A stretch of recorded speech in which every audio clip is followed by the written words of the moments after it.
माह रमदान मुबारक की आमद है। सल्फ व सालिहीन और प्यारे करीम आका अलैहिस्सलाम से लेकर आज तक जितने औलिया अल्लाह गुजरे हैं, किस अंदाज से रमदान मुबारक के लिए प्रिपेयर होते थे।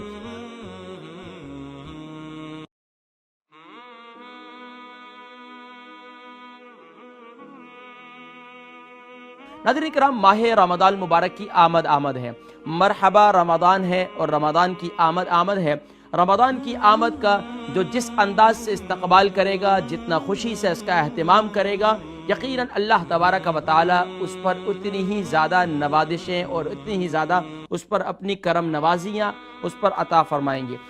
नाज़रीन किराम, सुबहानल्लाह, प्यारे करीम आका अलैहिस्सलाम की तालीमात यही हैं। अगर हम देखें कि सल्फ़ व सालिहीन और प्यारे करीम आका अलैहिस्सलाम से लेकर आज तक जितने औलिया अल्लाह के बरगुज़ीदा और नेक बंदे गुजरे हैं, वो रमदानुल मुबारक के आने से पहले किस अंदाज से रमदानुल मुबारक के लिए प्रिपेयर होते थे, किस अंदाज से रमदानुल मुबारक के लिए अपने आप को रेडी किया करते थे, कितना खुशी का एहतिमाम किया करते थे।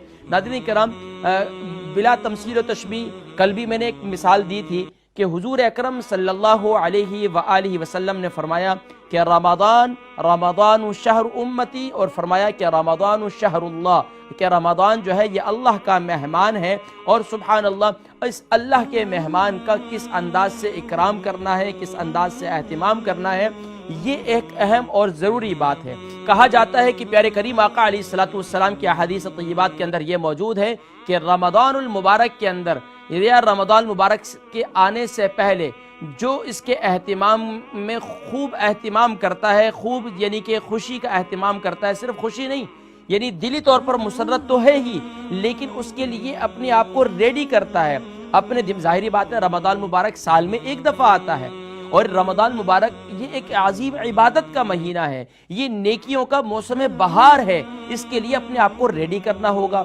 जब रेडी करना होगा, जाहिर बात है, आप वो उन लोगों को देख लीजिए जो साल में, जिनको अल्लाह ने तौफीक नसीब फरमाई है, वो साल में एक दफ़ा हज पर जाते हैं। ये तो इस वबा की सूरत में जो है पिछले साल भी अक्सर लोग नहीं जा सके, लेकिन जाने से पहले वो लोग जो हज पर जा रहे हैं, जाने से पहले अगर अपने आप को प्रिपेयर करते हैं, अपने आप को रेडी करते हैं, तो यकीनन वो वहां जाकर भी बहुत कुछ पा जाते हैं। लेकिन वो लोग जो अपने आप को रेडी नहीं करते, आखिरी वक़्त तक नाज़रीन किराम, वो फिर किस तरह उनके दिलो दिमाग के अंदर, उनके मिजाज के अंदर तशनगी बाकी रहती है। उनके मिजाज के अंदर वो कहते हैं कि यार बस कमी बाकी है, हज पर तो होकर आ गए हैं, लेकिन वो मज़ा नहीं आया जो आना चाहिए था। क्यों? कि हमने रमदानुल मुबारक के लिए अपने आप को प्रिपेयर नहीं किया।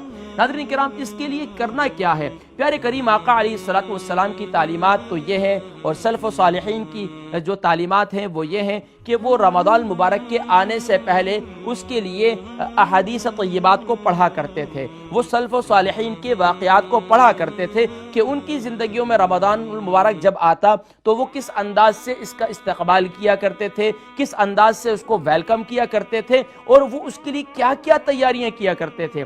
यहाँ तक के जिक्र है कि सुभान अल्लाह, सल्फ़ व सालिहीन रमदानुल मुबारक के आने से पहले अपने दिल को साफ किया करते थे। अल्लाहु अकबर। इस बात का जिक्र मौजूद है कि सल्फ़ व सालिहीन रमदानुल मुबारक के आने से पहले अपने दिलों को साफ किया करते थे। नाज़रीन किराम, यकीनन आपने हुकूकुल्लाह की अदायगी करनी है, मैंने हुकूकुल्लाह की अदायगी करनी है, लेकिन उसके साथ साथ अगर हमारे दिल के अंदर किसी के लिए बुग़्ज़ मौजूद है, किसी के लिए हसद मौजूद है, किसी के लिए कीना मौजूद है, याद रखिए रमदान मुबारक में किए गए इतने सारे आमाल कहीं ज़ाया ना हो जाए। तो इसलिए सल्फ़ व सालिहीन एक एहतिमाम ये किया करते थे, और हदीस मुबारका में है, अल्लाह के नबी सल्लल्लाहु अलैहि वसल्लम ने इरशाद फरमाया कि जो दिल साफ होता है, अल्लाह तबारक व तआला उस दिल के अंदर सुभान अल्लाह इबादत की नूरानियत पैदा फरमा देते हैं। उस दिल के अंदर इबादत की नूरानियत नसीब फरमा देते हैं, जो सिर्फ ज़ाहिरन उसके असरात उसकी बॉडी पर नहीं होते, बल्कि बातिनन भी अल्लाह तबारक व तआला इसके क़ल्ब के अंदर एक ख़ास अपनी तजल्लियात का नुज़ूल फरमाते हैं, जिससे सुभान अल्लाह उसके अंदर फिर ये जज्बा पैदा होता है कि वो हर एक के बारे में अच्छा सोचता है, अच्छी सोचती हैं, और हर एक के साथ भलाई और खैरख्वाही की नीयत रखते हैं।